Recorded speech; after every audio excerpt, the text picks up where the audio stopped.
You're listening to Eat, Play, Sex with Dr. Cat, the place to up-level that sexy life of yours, with expert talk on sex, love, and nutrition.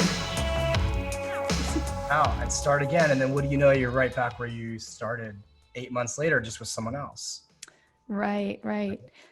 Are there, and so thinking about this, are there specific absolutes that people should consider when they're in the question of staying or going? Yeah, is this person as engaged in this relationship as I am? Unless there's some acute issue. Like if their dad died 2 weeks late before and you're like, well, they seem distracted. Like that's not fair.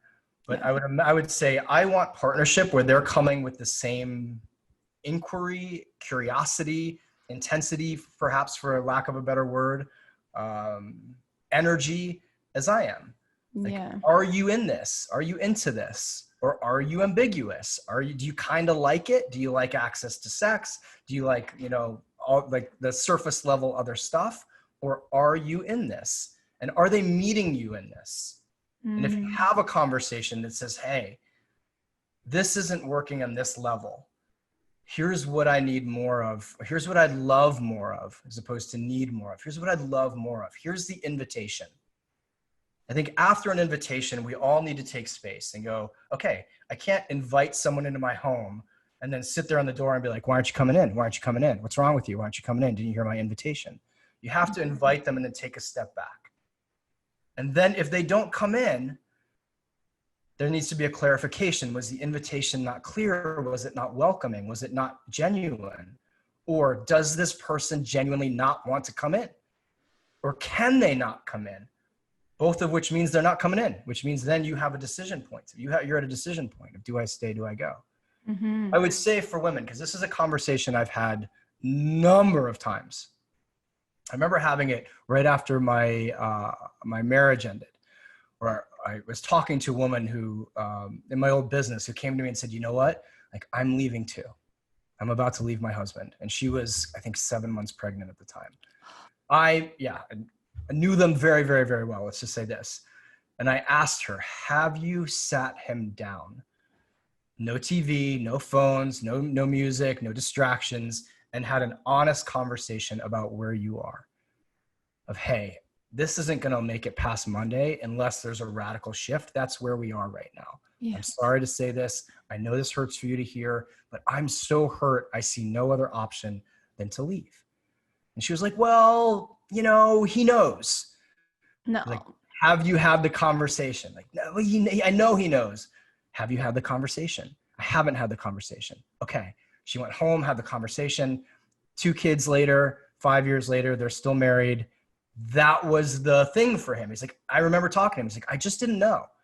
Like, yeah, she bitched at me when I came home from golf because I'd been drinking too much. And like the standard, like, she left a note here and a note there, as opposed to having non-ambiguity and sitting down and saying, hey, I love you.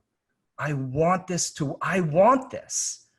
but I'm incapable of staying in a situation that keeps me unexpressed, that keeps me shamed, that keeps me dumbed down, that keeps me uninspired, whatever it is. And then you got to be willing to walk. Right? Yeah. And the difference there is that she was able to bring it forward, and the conversation could be had, where I think for anybody who's in this situation and they're bringing up the conversations and the partner comes back with off the table-itis, meaning like taking the topic, put it off the table, then there's something to look at that might be a sign to get the fuck out, or, to consider that. But I think a lot of people are in this space of, it's too good to leave, but it's too bad to stay.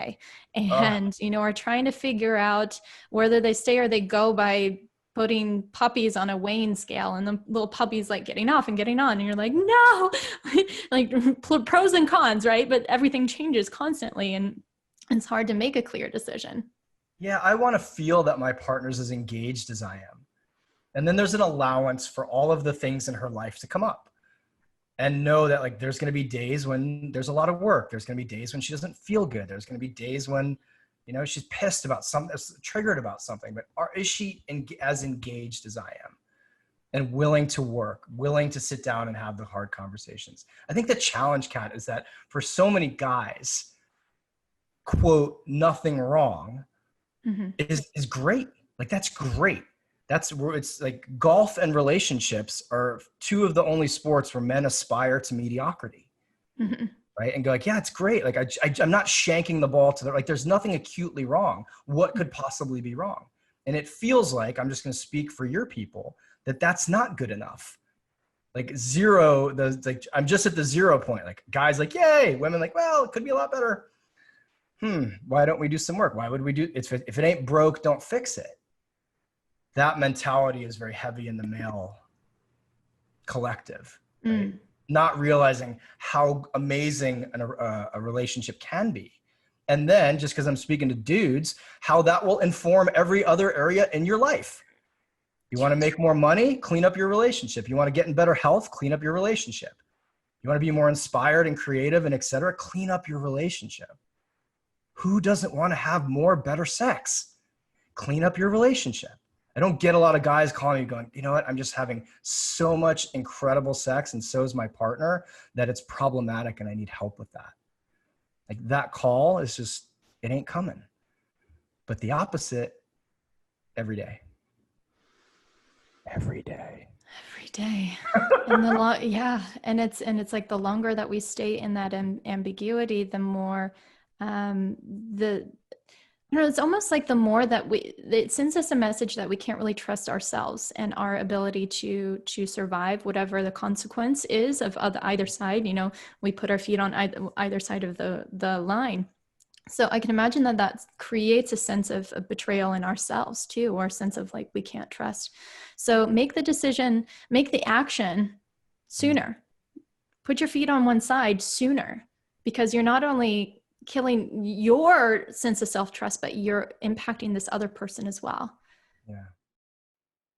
Lovers, thank you again for tuning in. If you enjoyed the show, hit subscribe and head over to eatplaysex.com to connect with me and grab my sexy guides.